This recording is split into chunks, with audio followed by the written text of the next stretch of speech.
जगति ख्यातं षष्ठं वागीश्वरी तथा कौमारी सप्तमं प्रोक्तमष्टमं ब्रह्मचारिणी पंचमं जगति ख्यातं षष्ठं वागीश्वरी तथा कौमारी सप्तमं प्रोक्तमष्टमं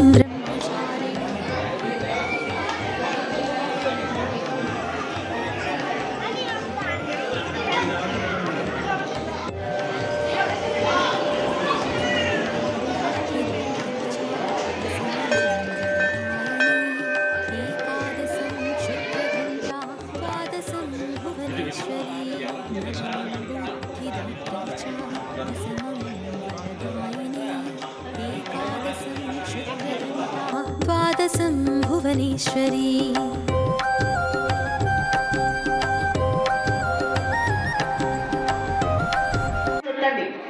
ఆ బియ్యంలో అప్పుడు పలక తీసుకుని పలక నుంచి అబ్బాయి చేత రాయించండి. ఓ నమః శివాయ చిత్తం నమః అని రాయించండి. అలాగే మధ్యలో కూర్చుంటే కూర్చున్నట్టు అందులో ఇబ్బంది ఇస్తారు. మధ్యలో కూడా ఉండదు. ఓ నారాయణి అబ్బాయికి అమ్మాయి కానీ రాసిన తర్వాత మీరు అందులో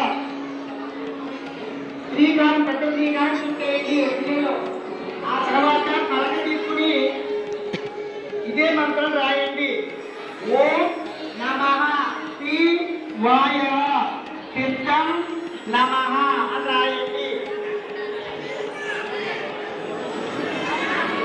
ఓం నమః శివాయ చిత్తం నమః అని రాయండి. అక్షర శ్రీకార సరస్వతి పూజ సమయేషు మమ కుమారస్య సకల విద్య పారంగత సిద్ధి ద్వారా మమ ఇష్టకామ్యార్థ ఫల సిద్ధ్యర్థం మమ అందరూ చెప్పండి. మా భక్తుల మహాకాయ పుణ్యకోటి సమప్రభ నిర్విఘ్నం గురువే దేవ సర్వకార్యేషు సర్వదా ఆయుర్దేహి యశోదేహి ప్రియం దేహి చ గణనాయక మూషిక వాహన మమ సౌఖ్యం చ మమ పుత్రాంచ మనతో తగ్గు మా అబ్బాయి చదువు బాగా రావాలి, అనేక విధాలుగా మా ఇంట్లో శుభాలు జరగాలి అని అనుకుంటూ ఆ సరస్వతి అనుగ్రహం కలగాలని నమస్కారం చేసుకుంటూ ఆ సాహసే వేసేయడం. ఏదో దివ్యమంత్రపుష్పం సమర్పయామి నక్షత్రే ఆత్మదక్షిణమస్కారం సమర్పయామి ఆస్థాని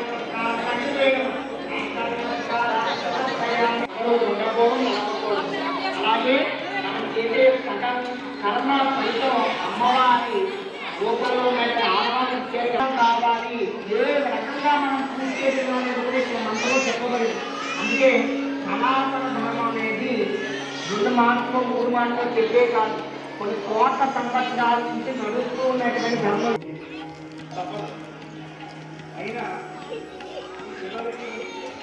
जगति ख्यातं षष्ठं वागीश्वरी तथा कौमारी सप्तमं प्रोक्तमष्टमं ब्रह्मचारिणी पंचमं जगति ख्यातं षष्ठं वागीश्वरी तथा कौमारी सप्तमं